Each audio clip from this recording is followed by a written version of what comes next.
साथियों, आज हम लोग फीटर ट्रेड का सेट नंबर 57 को डिस्कशन करने वाले हैं। तो आप सभी लोग अपना अपना आंसर कमेंट कीजिएगा। और इसमें मैंने सेट लगाया हुआ है, तो देखिए कितना सही हुआ कितना गलत, और आप लोग अपना अपना भी बताइएगा कितना सही हुआ इसमें। तो पहला क्वेश्चन है, स्लिप गेज को और किस गेज नाम से जानते हैं? स्लिप गेज को किस गेज के नाम से जानते हैं? तो ये जॉनसन गेज के नाम से जानते हैं। अगला क्वेश्चन है, सीट के किनारे को मोड़कर उसमें तार फंसाने की प्रक्रिया क्या कहते हैं? सीट के किनारे को मोड़कर उसमें तार फंसाने की प्रक्रिया को क्या कहते हैं? वायरिंग कहते हैं। अगला क्वेश्चन है, रिवेटिंग के बाद दो सीट के बीच गैप किस दोष के कारण होता है? रिवेटिंग के बाद दो सीट के बीच गैप किसके कारण होता है? तो ये होता है ड्रिल किया हुआ सुराख ओवर साइज होगा।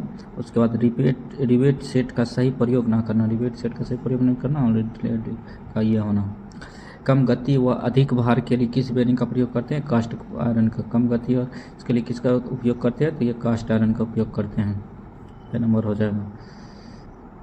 अगला क्वेश्चन है, सरफेस प्लेट किस आकृति का नहीं होता? सरफेस प्लेट देखिए वर्गाकार भी होता है, आयताकार भी होता है, वृत्ताकार भी होता है, लेकिन त्रिभुजाकार नहीं होता है। अगला क्वेश्चन है, निम्नलिखित में से किस माइक्रोमीटर का प्रयोग किसी लंबाई को हॉल स्लॉट स्टेप आदि गहराई माप या चेक करने किया जाता है? ये गहराई कहेगा तो डेप्थ में गहराई होता है, डेप्थ गहराई गेज का उपयोग करते हैं।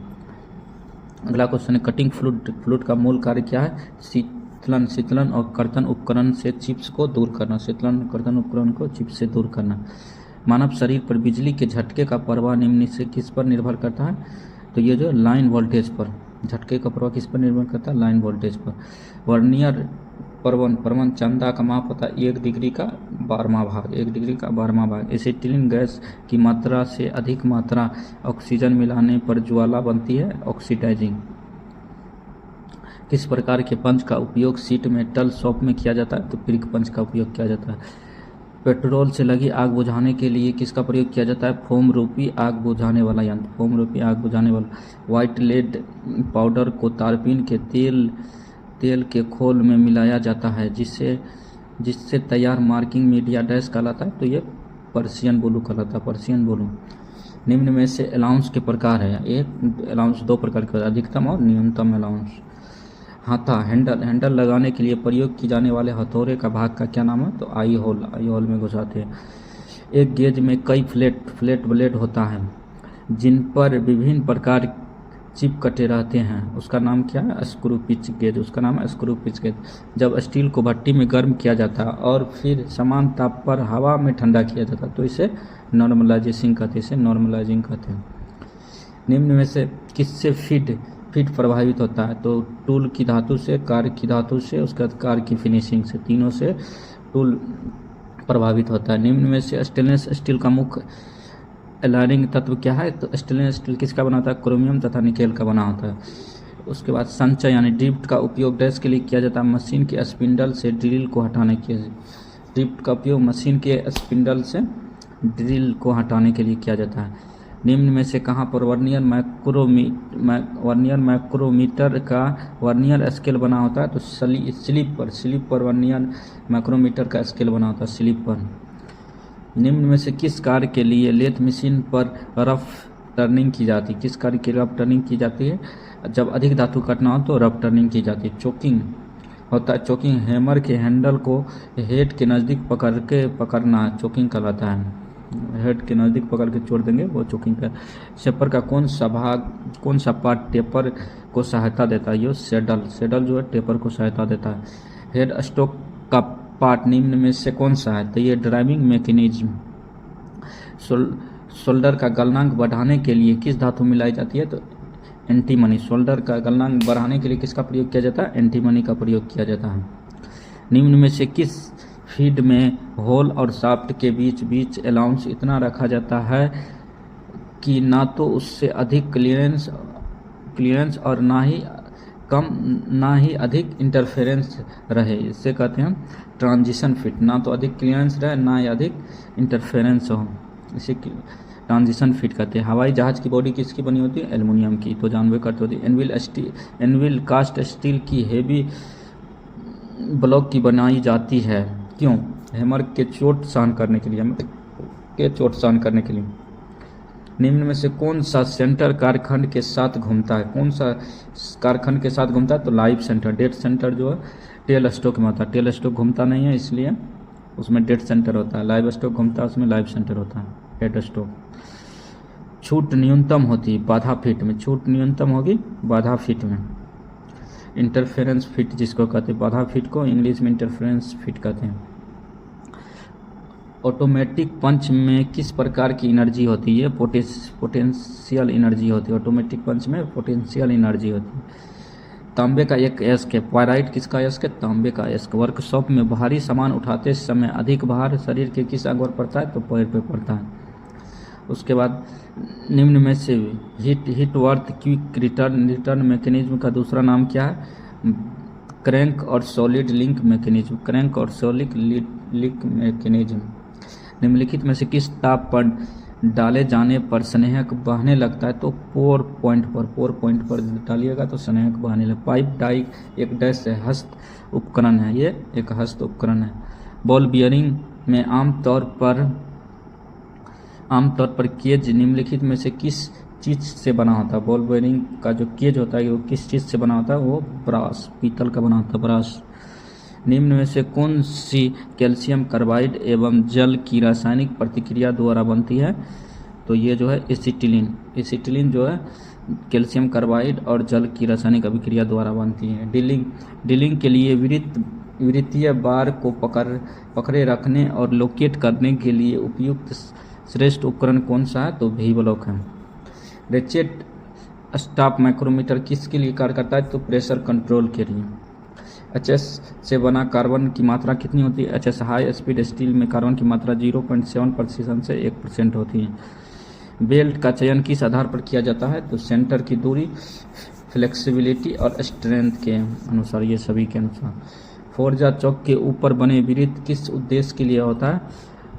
चारों चौक को बराबर दूरी पर खोलने में सहायता प्रदान करें, चारों ब्लॉक को दूरी में खोलने में सहायता प्रदान करें। निम्न में से किस सिद्धांत पर डेप्थ माइक्रोमीटर बनाया जाता है? स्क्रू की लीड और पिच के सिद्धांत पर, स्क्रू की लीड और पिच के सिद्धांत। फीलर गेज जैसे साधारण उपकरण की मदद से किसका मापन किया जाता है? तो अंतराल की चौड़ाई का, किसका? अंतराल की चौड़ाई का। दो या दो से अधिक शाफ्टों को जोड़कर पावर ट्रांसमिशन के लिए किसका प्रयोग किया जाता है? तो कपलिंग का। दो या दो से अधिक शाफ्ट को जोड़ने के लिए कपलिंग का प्रयोग किया जाता है। फ्लेंज कपलिंग में निम्नलिखित में से क्या होता है? दो हब होता है और दो शाफ्ट होता है, दो हब और दो शाफ्ट होता है। यांत्रिक बलों और लोड के प्रतिद्रव्यों की प्रतिरोधों की क्षमता को क्या कहते हैं? यांत्रिक गुण कहते हैं। क्या कहते हैं? यांत्रिक गुण कहते हैं। मास्टर गेज को अन्य किस नाम से जानते हैं? तो ये रेफरेंस गेज और कंट्रोल गेज। हेक्सागोनल नट को कितने कोण पर चैम्फर किया जाता है? ये 30 डिग्री पर चैम्फर किया जाता है। एसिटिलीन सिलेंडर में निम्न में से किसमें एसिटिलीन डिजॉल्व की जाती है? एसीटोन में। होनिंग प्रक्रिया में किस कटिंग तरल का उपयोग किया जाता है? केरोसिन में। होनिंग प्रक्रिया में किस तरल का उपयोग किया जाता है? तो केरोसिन का उपयोग किया जाता है होनिंग प्रक्रिया में। अगला क्वेश्चन, सी अंकित ग्राइंडिंग व्हील एब्रेसिव से बना होता है। सी जो है सिलिकॉन, सी से सिलिकॉन होता है। सी एब्रेसिव ग्राइंडिंग सिलिकॉन का बना होता है। बाहरी मापों के लिए किस माइक्रोमीटर का उपयोग किया जाता है? बाहरी के लिए आउट मीटर, अंदर के लिए इनसाइड मीटर, डेप्थ के लिए, गहराई के लिए डेप्थ माइक्रोमीटर। निम्न में से किस पर फीड की दर निर्भर करती है? तो फीड की दर टूल की धातु पर, आवश्यक फिनिशिंग पर और डील की जाने वाले धातु पर, सभी पर, उपरोक्त में से सभी। केवल एक ही दिशा में स्ट्राइकिंग लाइन के सहारे धातु को फैलाने के लिए डैश हैमर का प्रयोग किया जाता है। एक ही दिशा में फैलाना हो अगर धातु को तो क्रॉस पिन हैमर का प्रयोग किया जाता है। रिबिट को अगर चौड़ा करना हो तो बॉल पिन हैमर का उपयोग किया जाता है। हीट बराबर वोल्टेज गुना करंट गुना टाइम किसके लिए? प्रतिरोध के लिए। हीट बराबर वोल्टेज गुना करंट गुना टाइम प्रतिरोध का सूत्र है। ग्रे कास्ट आयरन का पिघलाव बिंदु कितना आता है? 1150 से 1250। ग्रे कास्ट के लिए पिघलाव बिंदु 1100 से 1200। इसमें कार्बन की मात्रा 2 से 3% होती है। अगला क्वेश्चन है, यदि कटिंग करते समय समय कटिंग ऑक्सीजन की मात्रा बढ़ा दी जाए तो धातु ठंडी होगी और गैस की खपत अधिक होगी। धातु ठंडी होगी और गैस की खपत अधिक होगी। फाइल का संकीर्ण एवं पतला भाग जिसे हैंडल के साथ जोड़ा जाता है उसे क्या कहते हैं? टैंक कहते हैं। उसे टैंक कहते हैं, टैंक। निम्न में से कौन सा सेल्फ अलाइनमेंट बेयरिंग है? तो बेरेल रोलर बेयरिंग जो है सेल्फ अटेंट बेयरिंग है, सेल्फ अलाइनमेंट बेयरिंग है, बेरेल बेयरिंग। 1 इंच प्रति 20 दांते वाली फाइल को आमतौर पर किस फाइल के नाम से जानते हैं? तो रफ फाइल के नाम से। मीट्रिक भी चूड़ी का कोण कितना होता है? मीट्रिक भी चूड़ी का कोण 60 डिग्री होता है। मीट्रिक भी चूड़ी का कोण 60 डिग्री होता है। निम्न में से किससे स्ट्रेट टर्निंग कहा जाता है? तो टर्निंग को स्ट्रेट टर्निंग कहा जाता है, टर्निंग को स्ट्रेट टर्निंग। निम्न में से किस उद्देश्य के लिए शीट मेटल में हैंडल ग्रू का प्रयोग किया जाता है? तो ग्रू सीम को लॉक करने के लिए, ग्रू सीम को लॉक करने के लिए। निम्न में से कौन सा चेतावनी निर्देशक नहीं है? प्राथमिक चिकित्सा उपलब्ध कराना, ये चेतावनी निर्देश नहीं है। बर्तन के फ्लेंज बनाने के लिए किस स्टोक का प्रयोग किया जाता है? अर्धचंद्राकार स्टोक का प्रयोग किया जाता है। एक आधार शाफ्ट होती है जिसे ऊपरी विचलन शून्य होता है, जिसका एक आधार शाफ्ट भी होता है जिसका ऊपरी विचलन शून्य होता है। समान वाइस प्रेस स्क्रू जैक आदि स्पिंडल में होता है तो स्क्वायर चूड़ी होती है, स्क्वायर चूड़ी उसमें कटा रहता है। रॉट आयरन निम्नलिखित में से किसका यांत्रिक मिश्रण है? तो शुद्ध आयरन और सिलिकेट का। रॉट आयरन किसका मिश्रण है? शुद्ध आयरन और सिलिकेट का मिश्रण है। वह तापमान जिस पर धातु द्रव में परिवर्तित हो जाता है उसे द्रव्यनांक कहते हैं। एक्मी थ्रेड का प्रयोग होता है खराद यानी लेथ मशीन में होता है। छत निर्माण के कार्य के लिए किस पॉइंट का प्रयोग किया जाता है? तो डबल ग्रू और सीम जॉइंट। निम्न में से किस कार्य के लिए टेपर रिंग गेज का प्रयोग किया जाता है? तो बाहरी टेपर को चेक करने के लिए टेपर रिंग गेज का प्रयोग किया जाता है। तो बताइए आप लोग को कैसा लगा ये क्वेश्चन? अच्छा लगा तो ज़रूर लाइक सब्सक्राइब करें और आप लोग